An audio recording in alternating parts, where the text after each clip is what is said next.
¿Me escucháis?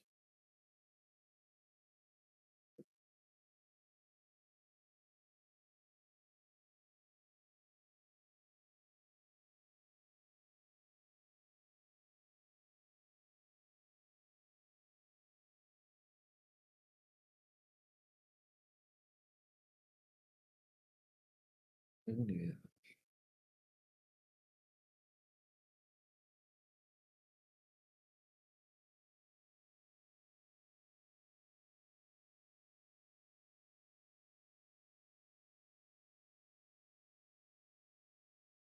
Ah, vale. Vale, vale, perfecto.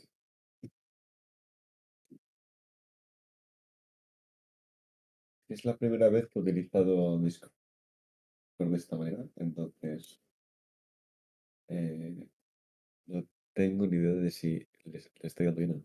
Vale, pues voy a compartir pantalla, entiendo.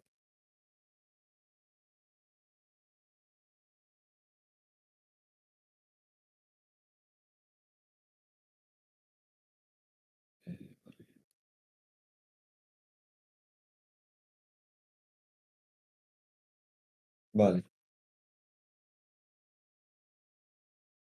Vale. Se ve la pantalla sin problema, entiendo, también.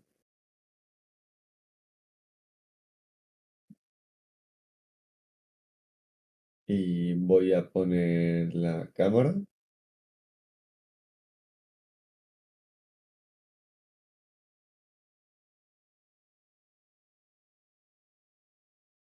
Vale. Creo que está todo ok ahora. Vale.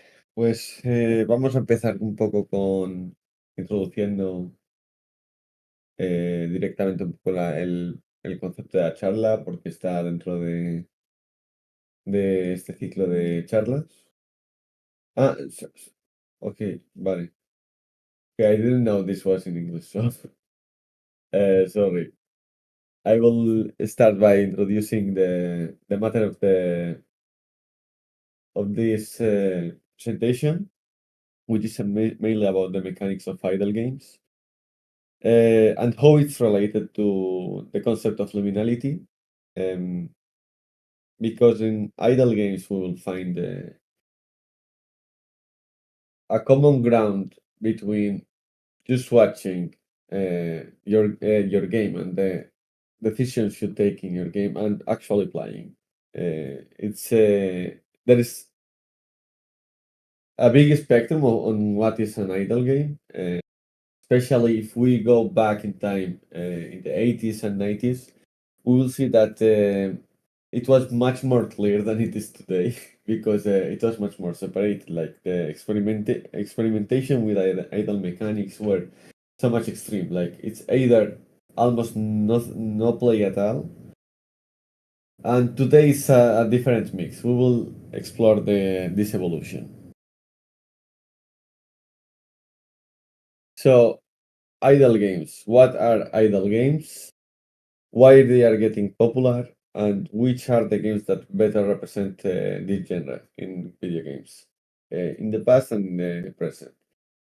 What are idle games? Idle games are mostly uh, evaluated by the level of interaction, but what I think it matters but when reading all the narrative and text, all literature on the matter.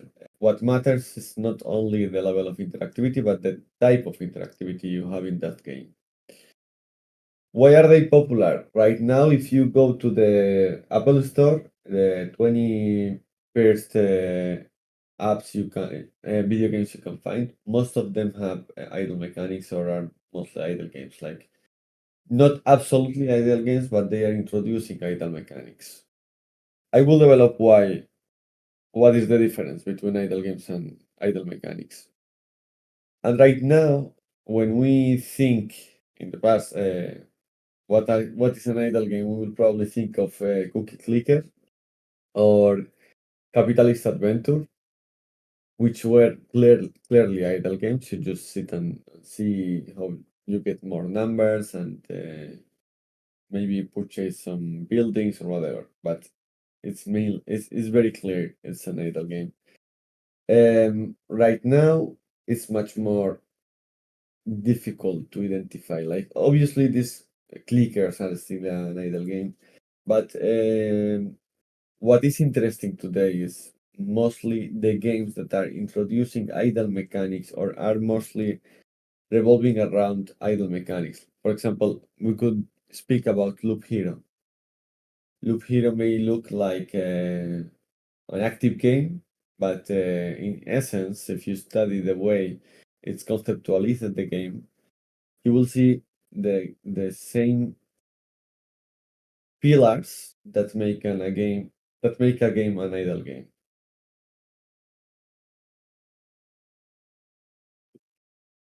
Sorry.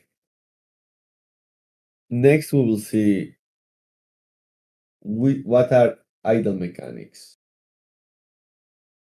Right now, we may think that idle mechanics are merely not playing. Um, I get the point of that because essentially it has a lot to do on how you don't play. Like idle mechanics is much more related to the way you don't play. For example, if we think in games like Clash of Clans, in which play is something you can't actively be doing, but the limitation, like we could think maybe that's an idle mechanic, but we have to discuss why is that is there a limitation, right in Clash of Clans. The limitation of idle games is not so much related to the way, like it's not so much related to hindering progress or limiting progress for whatever reason, like either be a narrative reason or a commercial reason, like in this case, like you have to pay gems if you want to keep playing or just wait. In idle games, the passive play, not playing, is an important part of the progress, and it's the way you reach progress, not the way the game punishes you to pay money. And no, it's actually something that is satisfactory. Not playing is something that is satisfactory and part of the progress. So we shouldn't think of games like Clash of Clans when we are discussing idle games and idle mechanics. That's not an idle mechanic. That's just a commercial way to frustrate you and make you pay real life money to be able to play, basically. But that's not an idle mechanic. And the interest. What is interesting about idle games? Like, why are they getting so popular? Is there something in the human mind that makes it more attractive? I have my own theories regarding this, like what could explain this, but we will explore it. In definitive, there are some aspects of what makes a game an idle game that is not just not playing. There are many games that are going to make you not play or in somehow divide the play times in different ways, and you may think that may have something to do with idle games, but that's not the case.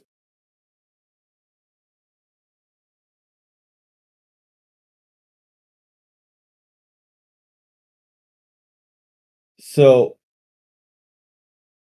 let's see what defines an idle game. Like what are the pillars according to the literature, like what the academia wrote about idle games. There is, if you search, you will barely see anything recent written about idle games. Like this is most articles this presentation is based off are old articles either from the 80s, the 90s, and early 20s. Because there's barely any update on what idle games are. Probably because people didn't really link games with idle mechanics to idle games at all. Like, and it makes sense. Like, who's gonna be speaking about cookie clicker all his life? Like, it's already something that happened, and probably it has very little interest in is keeping studying it.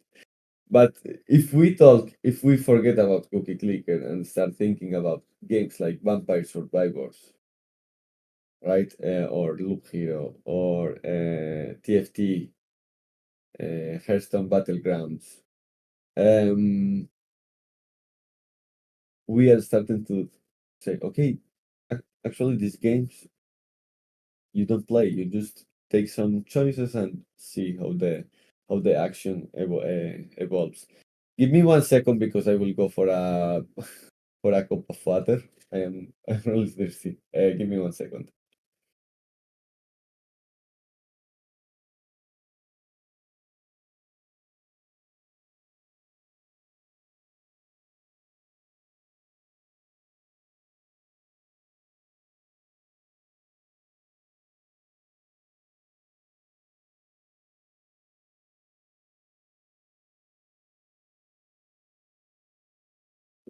I'm back. Okay, so let's see the pillars of on what it's an idle game per se. The game progress without any need for interaction or minimal interaction. Like, yes, of course, interaction is a part of evaluating what is an idle game, but it's not the only thing. It's one of the things we have to look in at, but it's not the only thing. There are games that require very little interaction, but they are not idle games. As I said, Clash of Clans is an example of that. There is very little interaction because it's very limited, except when you invade any other cities, but it's very limited interaction, okay? And that's not still not an idle game. Um, it's not the only indicator of what an idle game is. Like, it's not just saying the interaction you can find in a game and say, okay, if there is little interaction, that's an idle game. No, interaction is repetitive, simple or repetitive. That's in classical idle games. Okay, for now, just let's see just what classical idle games are.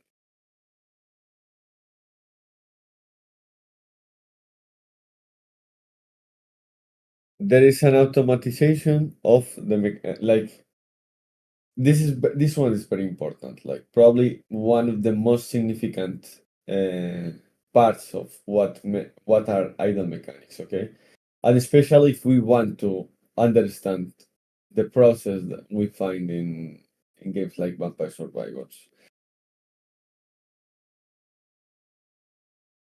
The goal of the mechanics of the game makes is precisely making you not have to play the game.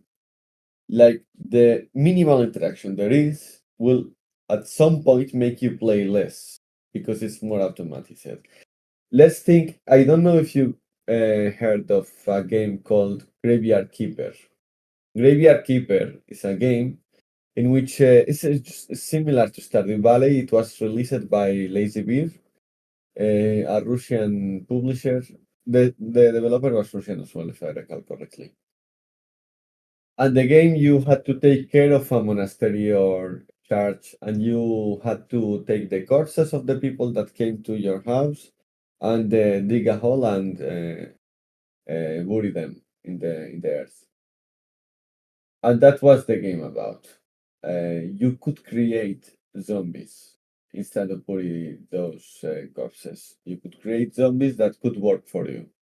Depending on the quality of the zombie, they were better workers or not. But the thing is that at some point, when you progress in the game, there is a point in which you do nothing. Like, almost all actions you can do in the game. Like, for example, the item that was most valuable in Graveyard Keeper was wine. And there is a point in which you can make the zombies take care of the of the plants, take the grapes, uh, take them to the cellar, put them in the wine. Uh, I don't know how it's called, the wine containers. When you get the wine, the zombie take. Well, you don't get it. The zombie gets it. The zombie moves to the shop in the city and sells it, and the zombie brings back the money. There is a point in which you do nothing. Your only job as the protagonist is just take the money and do whatever you want. That game was Stardew Valley with idle mechanics in the sense that the more you progress, the less you play, and everything is automated. Yeah, like you are introduced to the mechanic, but that mechanic is automated. The game is not an idle game, of course. Like it's Stardew Valley, there is a lot of interactions. But this mechanic, which is probably one of the game's main goals, like a natural progression of the game, it's this one. It's a game in which you play less. It's a game in which the mechanics themselves are meant to make you not play them. Like the more you progress, your reward is not to play. You have less things to do. You have less obligations, so to speak. Maybe that also is linked to the idea of games as work, a job, but okay, that's something I haven't. I'm not exploring in this presentation, but it's true that the reward is not playing. It's interesting that in games like this, maybe we could guess in games in which you are working, so to speak, like Stardew Valley in general. This is a reward that makes much sense. It's something you can expect. One of the next pillar of idle games that I'm discussing here is that I'm mentioning here is that this reward is equally satisfactory, and getting the wine in the cellar is equally satisfactory as doing it yourself. When the zombie gets you the wine and gets you the money from the wine you sell in Graveyard Keeper, it's equally satisfactory that if you do it yourself. It's just less interaction, but you see the consequences of your choices, the consequences of your decisions, your management, so to speak. It's equally satisfactory to see it, to play it. Waiting is play. Um, that's part of like not doing something in idle games is playing. If you think in cookie clicker, you play that way. Like the pass of time is playing. It's not the case in Clash of Clans. Yes, of course, you are creating resources the more time it passes in Clash of Clans, but the actual game, the actual mechanics, you are not playing. Like when you wait, you are not playing. In idle games, yes, just waiting makes you go further in your progress, and this part is essentially the play. One of the important things idle games is that time is not experienced as an urgency. This is something that doesn't need to be present in games with idle mechanics, but in idle games, time is not an urgency. Like you won't have to finish something in X amount of time. That is not that type of goal, and there is no lose condition. There is usually also um, new game plus. This idea of new game plus, like when you well, you get the point. When you lose a game, so to speak, or stop a game, you decide to stop a game and you start again with some advantages, typically in roguelikes. But that's one of the aspects of idle games. There is no condition. why this is important, why these pillars of idle games are important, because if we are building a game with idle mechanics, we may find some incoherences with this. But it's important that the mechanics that are idle in that game don't have this. Like they follow this the principles. Like if the game has urgency, it's not a problem. A game with idle mechanics, not an idle game. I'm speaking if a game with idle mechanics we are building has urgency or some ideas that are contrary to this, it's not a problem. The thing is that the idle mechanics we implement in that game, or idle mini game or whatever, the idle aspect of that game we are building must follow this idea.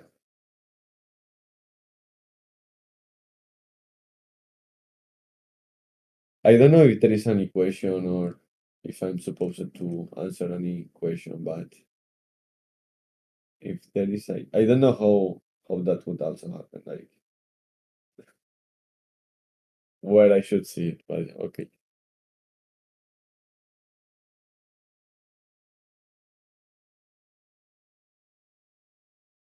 Okay, old literature on idle games used to divide them into main sections. Like there are a lot of types, honestly, and the differences are very subtle. Like the and most of them wouldn't like are not important today. Are most related to all the experiments that are interesting that I don't know how they would look today if someone designed them, and it's interesting to study them.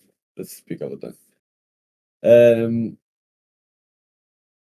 okay, paused idle games. There's active idle games and paused idle games. Um, Paused idle games are usually less have less interaction, and the development of the activity is much more long term. We could think of games like Tamagotchi as I have it there. There is no like active play won't change things too much. It's just a matter of time is the main idea of playing. It's not just but other games you have to take several decisions, several choices, and you see the evolution of those choices. Those are usually active games in which you have to interact and interact. There are two phases in which one is just waiting and the other one is thinking and taking decisions. And paused idle games, you won't find that way of playing. It's mostly waiting. Okay. It's true, as I mentioned here, from a development perspective, development wise, when we create these games, the, the scope is much bigger when you have active games, active idle games. It's weird to say active idle games because it's concurrent, but that's the that's the way it is. Okay. Well, if we had to make categories of idle games solely seeing the level of interaction, we would have clickers, minimalist games, and games without players. In clickers, we would think of yeah, communist adventure, capitalist adventure, cookie clicker. Minimalist game are games which basically the level of interaction is very low. Which is, I put here one of the games I made in the past with Brainwash Gang, The Longest Road on Earth. It's a game in which interaction is very little, very controlled. Sometimes you don't even have to do it. It's a game that works like a movie or musical video, so to speak. Interaction is secondary, and sometimes it's not even necessary to progress the game. Like, there's also no goal in the game. just experience and enjoy it. Yeah, an interesting experience I recommend you to have. And that would be a minimalist game. I think we all can guess or imagine what a clicker is. Minimalist games are a bit more complex, but that's one, and that's something very close to me because uh, I made myself with my former colleagues. And then there are games in which there is no player. You set up the player and you just see the player playing, so to speak. Like the player is an artificial intelligence, not you yourself. This one is weird. Like it's a weird idea. But there was, let me put you an example. There was a game. I think it was in the late 80s. It was one of those experiments in which the game you just had to create a character. Like the game was a character creation menu. You create a character with several different stats. I don't remember how many variations you could do, but it was complex more or less. And once you create it, you press the button create, you don't play anymore.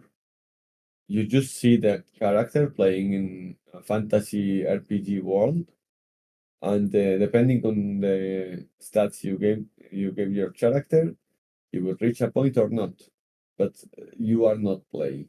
And it's very interesting. Like that's the whole game. Of course, it's not the whole game. Like the whole game is much bigger. But if you study it from an interaction point of view, the only thing you do is create the character. The rest is made by the artificial intelligence, uh, depending on the stats you give your character. Like you could imagine, for example, a game like Minute in that sense. I think you all can guess the game I'm talking about. That you could have a lot of different paths depending on your choices you take in 1 minute. It was something similar, but you don't play. You could, depending on the stats you choose at the start, there are a lot of different paths you can choose and see the game and finish the game different ways. It's very interesting and definitely, even though I can't think of games like this today or recent games like this, I think it would be very interesting to see some sort of revival of this idea. The game I'm talking about was never a commercial game. It was a game made by a programmer at a university as an experiment, and it was interesting. I think we can find it in Google. Um, but uh, but yeah, I don't know if this is no. I thought this was no, sadly no. But it's worth it. Like it's interesting to study these concepts. I will put you, if I recall correctly, I put the Some sorry. people would say this is not a game. Maybe I they will show you prefer to call it. the videos of the games I will be showing in this presentation. The thing is that I don't know if I'm sharing uh, the sound, so I will move this to share window. Okay. Some people would say this is not a game. Maybe they prefer to call it something else, but if it's not a game, I don't know what it is. Crashing clouds ever changing. As a studio, this is something deeply personal to us. Its story and song are different, but it's about everyday life in general. And the longest road we're all going to travel. But since we're all just dusty in the wind, I'll keep on telling stories that never happened, but maybe they one day will. This is the longest road on earth.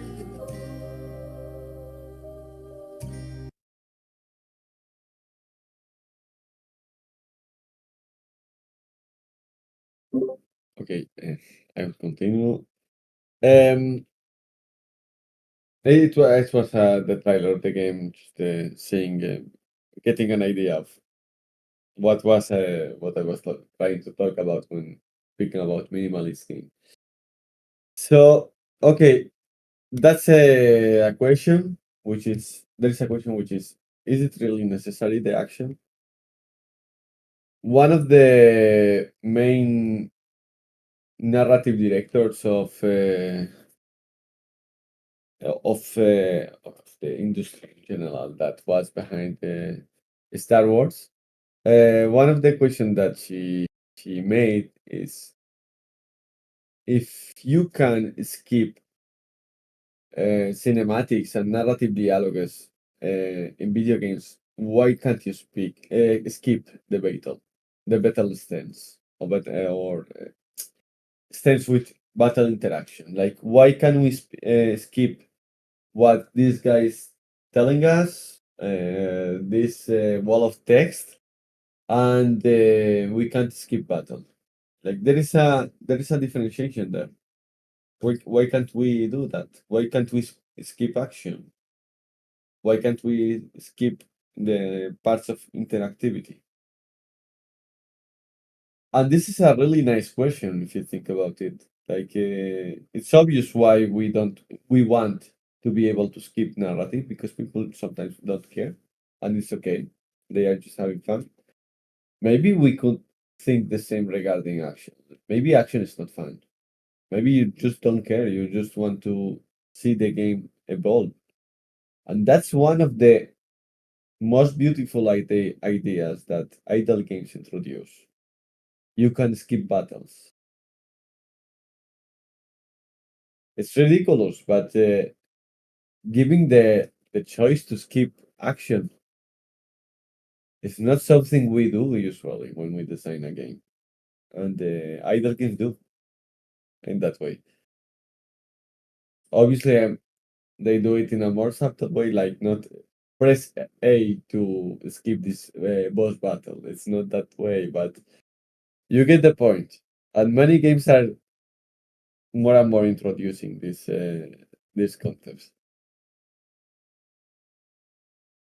Okay, let's talk about idle mechanics. The main idea about idle mechanics is not the way you take actions in the game, but how these are developed during the game. Like I do X, and what is going to happen in the game, how it's going to develop. That if an interaction is this, what's going to happen?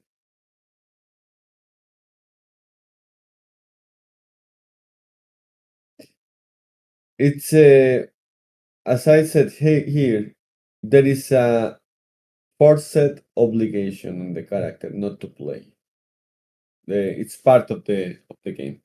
In this process is when you gather resources and progress with the story or the narrative or the character of your game. You can play them without any urgency. Time is not usually an urgency. There may be time, but it's never presented as something urgent. And waiting, as I mentioned in my last paragraph, waiting is something desirable. Waiting is something good. It's not the same in Clash of Clans. Waiting is a punishment for being poor. You have to pay us all your money to be able to play. No, here in this case, waiting is something positive. That's the case of Forager. That's the case of Terranil. I think in Terranil it's very obvious how the play is calm. There is no urgency, and waiting is positive.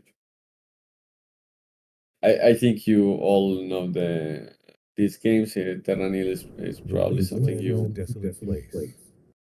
have seen. This game in which you have to change the atmosphere and change the.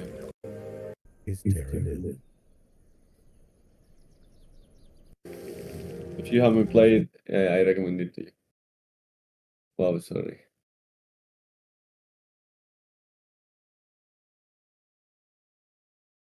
Okay. The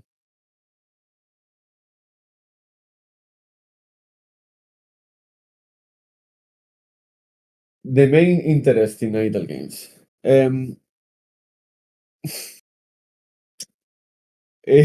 Yeah, yeah. That's one of the things we were discussing before with Graveyard Keeper. Like the game as a job. I started Valley the same. The game as a job. Um, yeah, this in these cases complex because it's true that they feel like that, but in idle games you somehow destroy this idea because you interact less. You interact less and less. It's still maybe problematic that the game starts as a job, but okay, that's the way it is. I like making the no interaction as a reward. Yes, that's something that seems interesting for most people and seems to work. Like if you think, for example, in Vampire Survivors, we will see the game for those that don't know it yet. The more you play, the less you play, and there is a point in which you basically don't play anymore. That's the reward.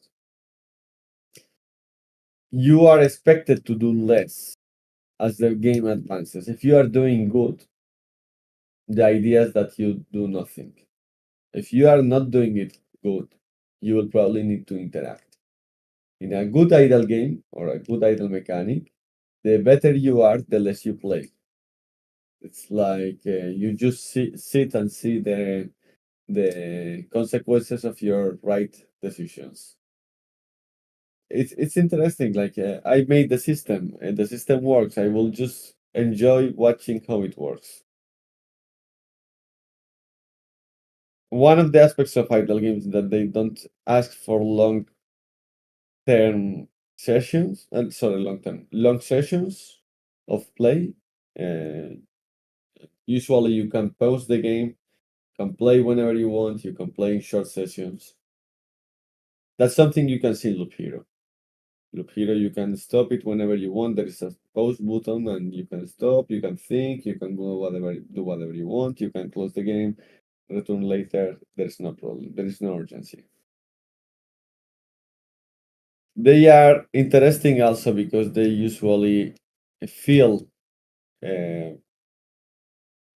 a space of time, and that's one of the interesting parts of that. They don't require long sessions, and you can pause the game. You can go and play and in moments in which you don't have to be actively attending the game and can pause the game whenever you want. That's probably one of the best parts of idle games. Let's think, for example, in movies. Cinema is much more clear. If you think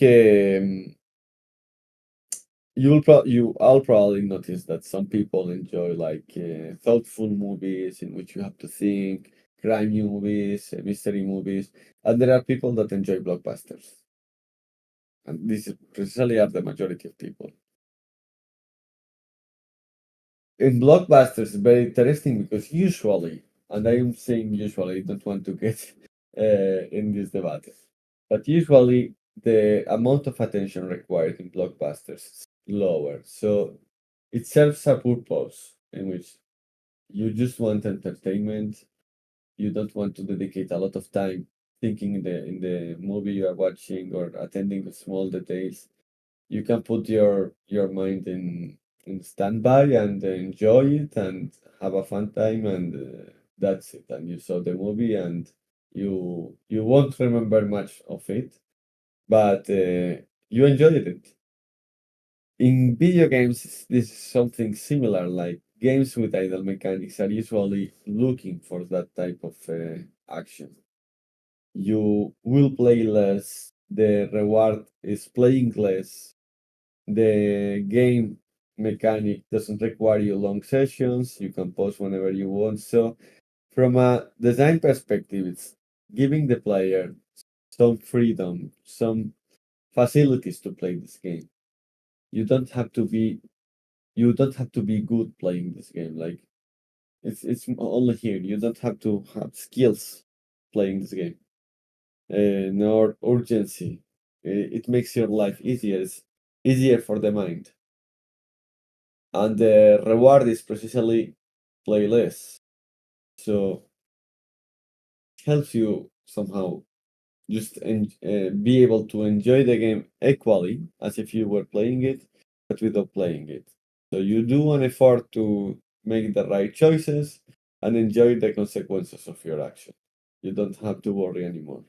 That's the thing. And this is something people enjoy. This is the main thing, the main idle aspect that I would try to focus on.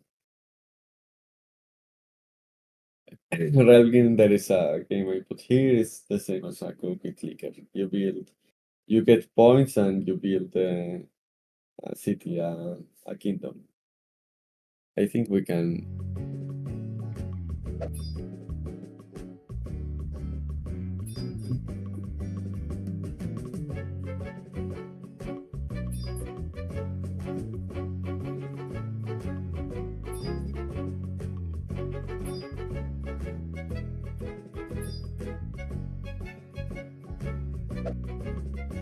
Yeah, you get the point.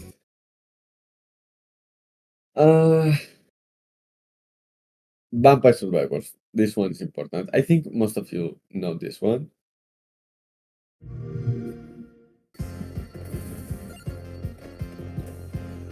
In this game, uh, you can move. There is some sense to moving at some point, especially at the start of the game. But once you start getting more and more strong, there is a point in which you stronger. There's a point in which you don't you just stop and kill everything.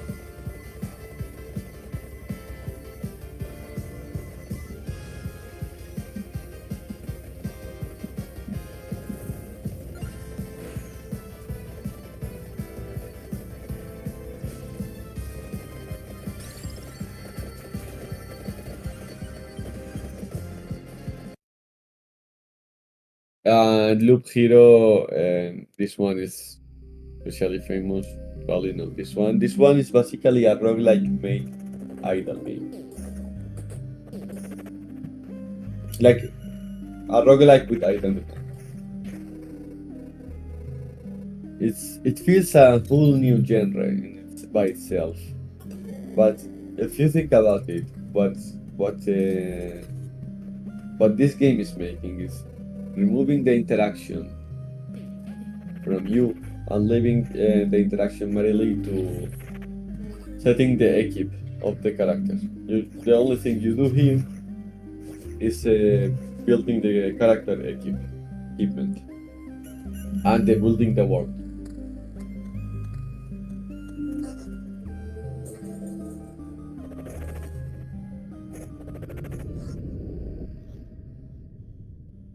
This one is especially interesting. Both games have been great hits. Like nobody would discuss that. The amount of money they made is astonishing, and they are very new from a design perspective. Like they brought something new, so we have to study what is this. Like, well, what is the thing that attracts us? And you will probably find it, or at least I think we will find it in idle mechanics. Like this is the thing we have to think about right now, from a, in my opinion, from a development perspective. What they did here? Like what is the process they did here? Probably we will find it in taking a game we like, okay, and adding that game, removing from that game interaction and adding an alternative, an idle mechanic alternative to that game. I know this may sound weird, But just thinking in what we have been talking about idle mechanics, about why they are attractive, about what they are bringing to society in these days, the way blockbuster movies are bringing something to society, something to entertainment.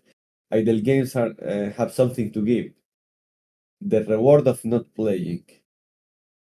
I am playing this game, but I'm at the same time not playing, like not actively playing this game. This is a place where we want to be right now.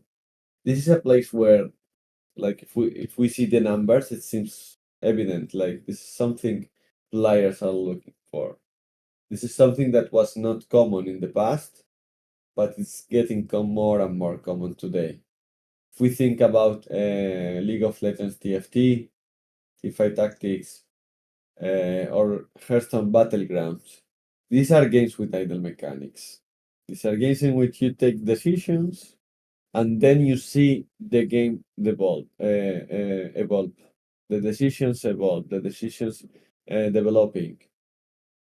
We are enjoying having time to just take some decisions with minimal interactivity and enjoy the rest. We are enjoying being able to play games while eating.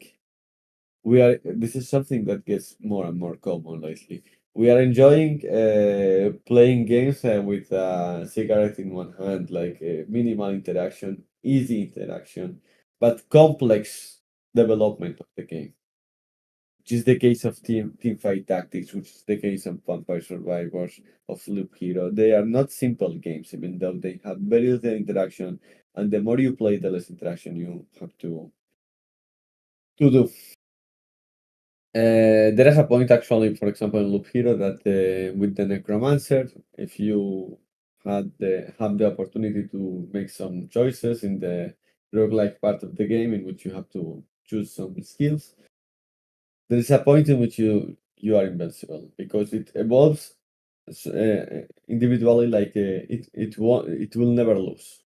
You will get all the resources you need. Yeah, like you just set it up and past level 12, the necromancer will do everything, and you can just watch and see and enjoy gathering all the resources you need for your village. I'm adding here some other games, for example, the sports game. I don't know if you know this one. It's less, no, but it's worth it. We managed to sell it. So now we at least have a chance. You are the chosen one. Only you can save this doomed world. LOL. Gets me every time. In truth, you're just one more puny human about to perish in my dungeon tunnels. So you have an army. Okay, you select. Think of it like Isaac. You go through rooms. In those rooms there are enemies, and you don't fight. You just press a button, and your characters will fight. They will fight by artificial intelligence. You won't move them. You just organize them how they will be placed in the map, but you don't do anything else. They play alone. And of course, there is random output.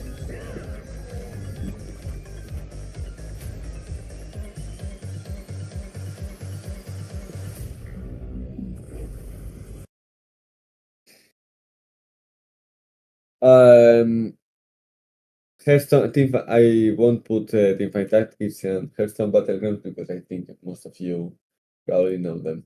It's the same thing. Teamfight Tactics and Hearthstone Battlegrounds. Basically the same thing. Big titles, like big names are doing this type of games. I think that's not something in the games. Like it's true that Loop Hero, Vampire Survivors, the sports game, and Graveyard Keeper are indie games. But it's happening also in big IPs like League of Legends and Hearthstone and World of Warcraft. Probably because there is a player that looks for this type of game. Um, I myself, for example, enjoy playing Hearthstone Battlegrounds because you can eat and play. It's minimal interaction. Some people like to eat and watch a Netflix show, and some people want to keep playing. And well, it allows you to do so because of the type of interaction. I will put you Graveyard Keeper for those that don't know it, but probably most of you remember this game. It's one of the best Stardew Valley's games I have seen, honestly. It has a lot of DLCs as well.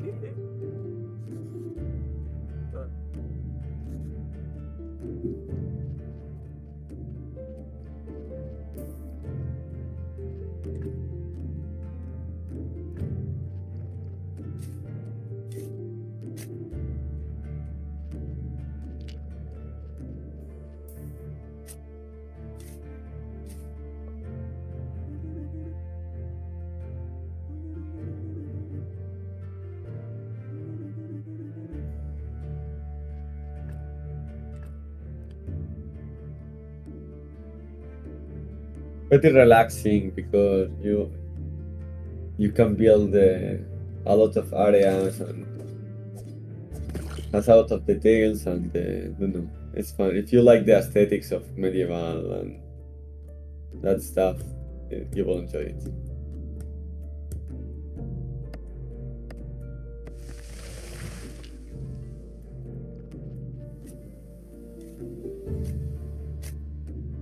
And I think they are still making DLCs of this game.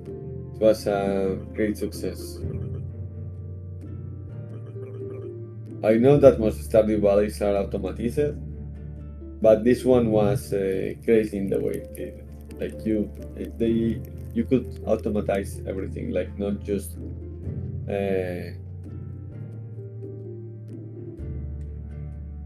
watering crops and harvesting them, but also selling them. Like everything, all actions in the game could be automatized. I don't know if we can see the zombies.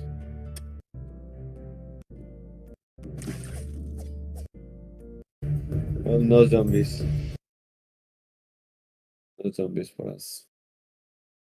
Okay, so let's start with the second part of this presentation, which is seeing how Graveyard Keeper is a Harvest Moon or Stardew Valley with idle mechanics implemented with it. It's sad because we couldn't see the zombies, but basically you create a zombie out of a corpse and the zombie will do your job. The goal in this workshop is to choose a game and build an idle mechanic alternative to an action or part of the action or the whole action of that game. For example, think of Pikmin. Take one part of the interaction of Pikmin and build it an idle game alternative.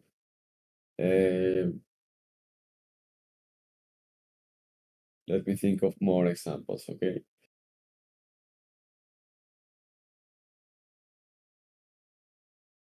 Yeah, that's okay, yeah. Let's just think of a game and remove from it an action and build an alternative to that action you have removed from the game as an idle mechanic.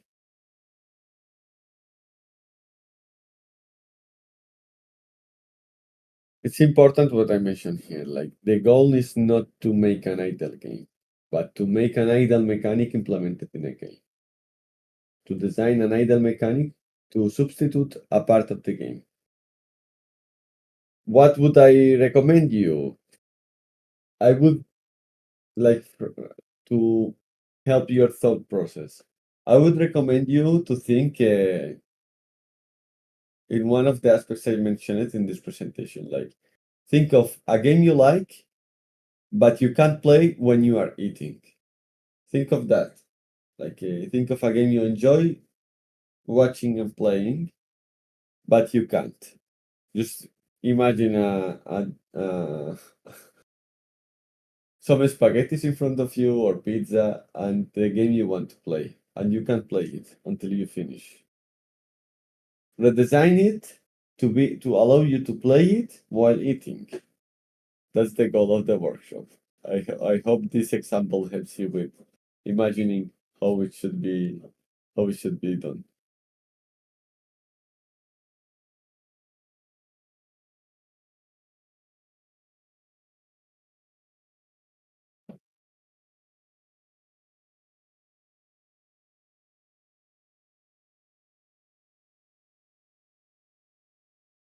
Also, the idea while working on this, we created several spaces, as you can see, space 1, space 2, 3, 4, 5. You can go to those spaces, work in groups if necessary. You can go to those spaces and we will discuss, if needed, your different ideas, or you can just DM your ideas of what you have in your mind, and we can discuss them in the workshop. Like, I think of building a Pikmin with this different mechanic. That okay, that's the idea. Pikmin is very obvious, but it's of course I would like to see in which way you would build uh, an idle alternative to Pikmin action. How would you imagine it? How would progress happen? I think I will use that example during this workshop. So yeah, you can write to me your ideas of what mechanic or what game would you choose, and we could discuss how that would happen.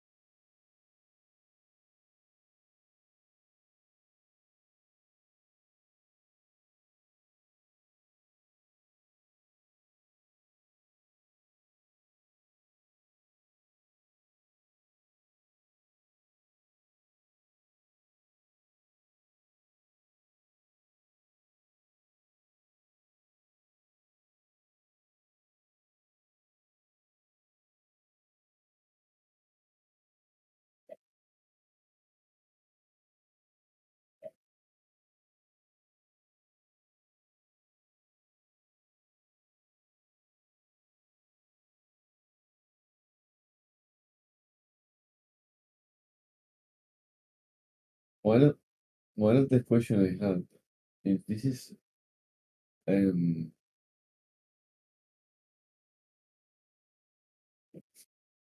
one second.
Okay, let's do something. I will stop sharing my screen. I will share I will share in Photoshop better. Give me a moment.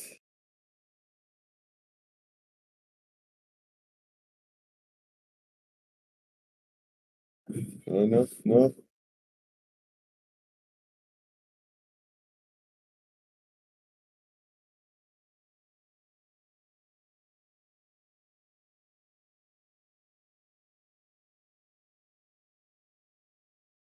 Because I need to have room to draw.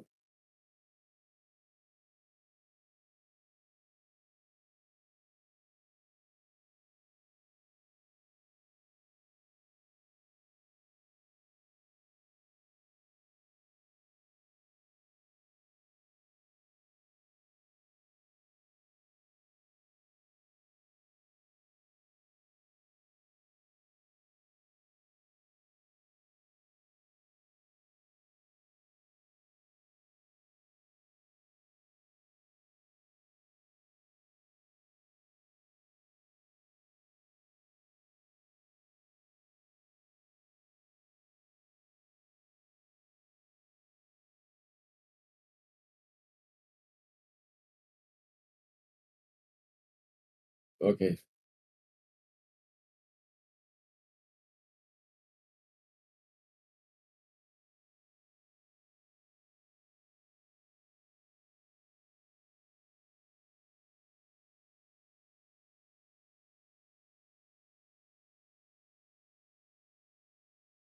So, for example, in the example of no, it's not this one. In the example of Pikmin, we have to isolate the action we want to remove from the game. So in Pikmin, there are several parts. Let's analyze it. For example, we got the Pikmin. Well,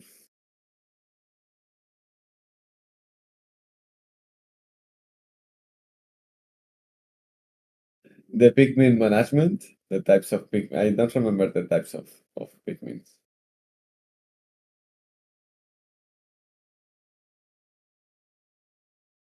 But you had to you had to manage an army of Pikmins and the numbers of Pikmins you had of each type. You had that was more or less the organization you had to do. How many yellow Pikmins, how many red Pikmins, how many blue Pikmins. So there is a type of Pikmin management. Pikmin management, yeah. We'll just call it Pikmin management better.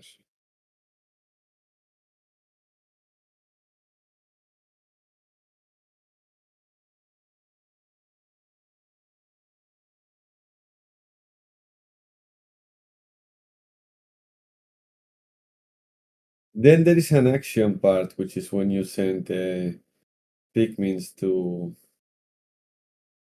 kill to kill enemies or whatever. That's the main action of Pikmin. Attacking,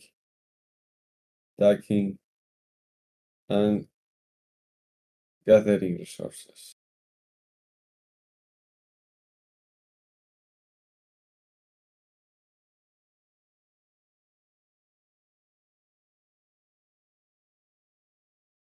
And the last thing of the Pikmin series usually were the the decision making, the plan, the day plans, because you had like 1 month in which you had to progress the whole, like you had to repair your spaceship. So if we see this, like all of this is active actions you do, but and the most interactive part of this, the one that requires more interaction from the player, more active interaction and skill, and urgency is the second one, attacking and gathering resources. You have one day, limited time, and you have to throw the pigments on the resource you want to gather or the enemy you want to attack, and you can lose them. That's the probably the most stressing and the most difficult part of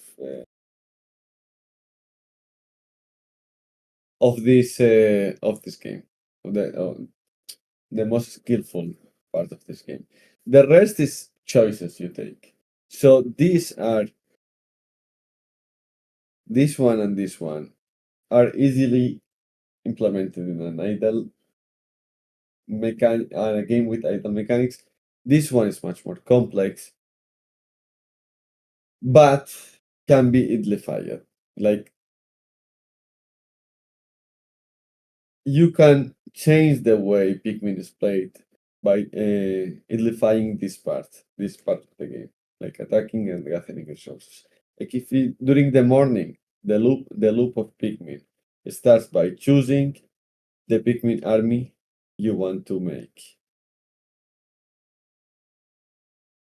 and specifying some sort of goal of that day.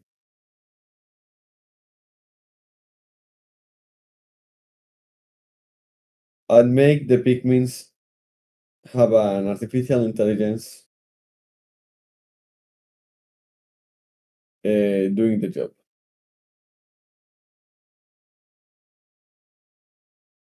The same idea of skipping boss battles. Oh, battle battles. Sorry, it's the same idea we were discussing before. Like if we had if we always have, and it's an industry standard to have the ability to skip narrative text, why don't we have the ability to skip interaction? This is one way to do it. Like if you imagine a day in Pikmin, it's you start with Captain Olimar and choose your Pikmins and start moving, and that's part of the beauty of that game. But you can convert it in an idle game. Imagine you have a pizza in front of you and you can't play actively. You want to take choices and see how they develop. Like you want to still see the same things in your screen, but the level of interaction is much lower.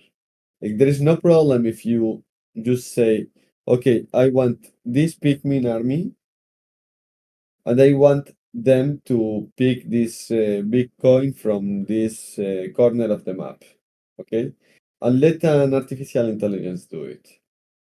It's the same, you will be seeing something very similar in the screen, but the level of interaction, the level of commitment you have to put in that is much less. That's that's a first approach to an idle mechanic. Of course, we have to think after this, we have to think in the aspects that made idle mechanics beautiful, in the aspects that made idle mechanics attractive. Not only, of course, the ability that to play a game without being skillful, without being actively playing it. Okay, but it's interesting to think of inactivity as a reward, like we discussed it in the past hour. Inactivity as a reward, inactivity as a sign of power. Like the more powerful you are, the less you act. You must be able to pause the game whenever you want. It's not important. You can pause the game. There's no urgency. And in this case, it's obvious because even though in Pikmin the days are limited, there is no time urgency because it's the artificial intelligence taking care of it. Like time is important. If your Pikmins are slow, okay, take care of that when you are building your Pikmin army and search for faster Pikmins, for example, or make sure you rebuild this bridge to make the Pikmins reach this corner of the map faster, faster than a day. Okay, that type of decisions, time can still be something in your game, but not urgency. Okay, there is no urgency in idle mechanics.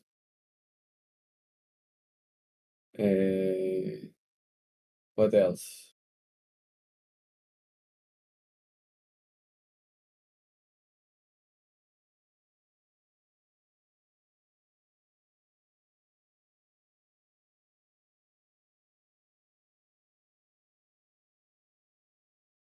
No urgency.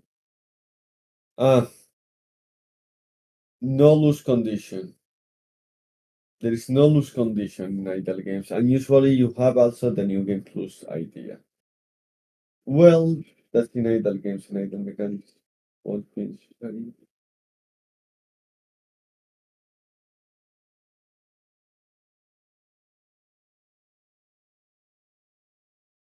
No, in this case, yes, there should be. As I said, idle mechanics don't need to have all the characteristics of idle games. It's something good to have, but it's not necessary.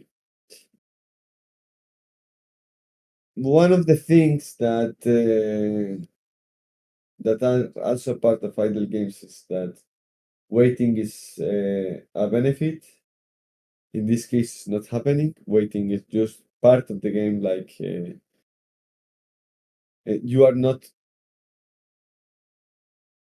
like you're progressing the game, but actually waiting is not part of the game. In this case, it's an idle mechanic in which you basically remove interaction for the pleasure and commodity of the player, and there is no goal in not playing. So yeah, in this case, in this idle mechanic, we don't have all the characteristic of idle games.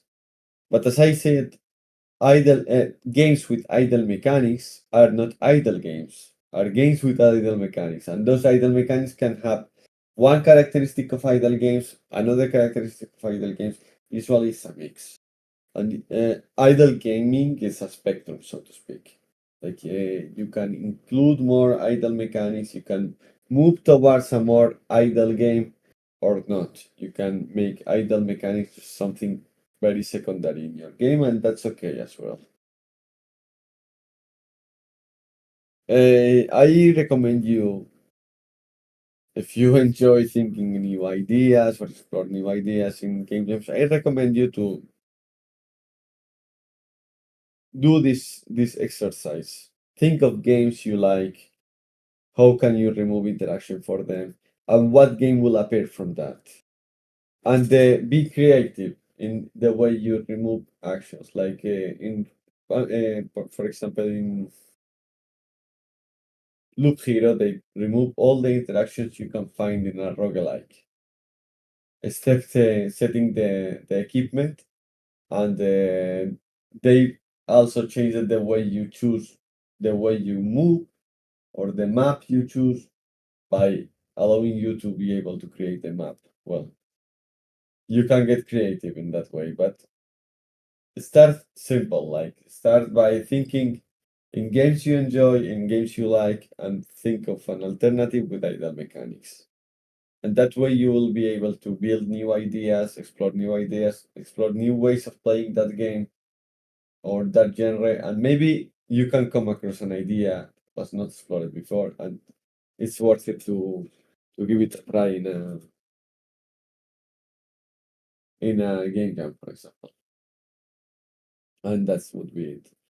I don't know if we have any doubts, but yeah, usually this workshop was going to be longer because I wanted to review your ideas in person, but I think we are very few people, so uh, let's uh, let's move on with just this idea we explored here with the Pikmin series, and of course you can feel free to contact me. Um, I will leave my contact here in case.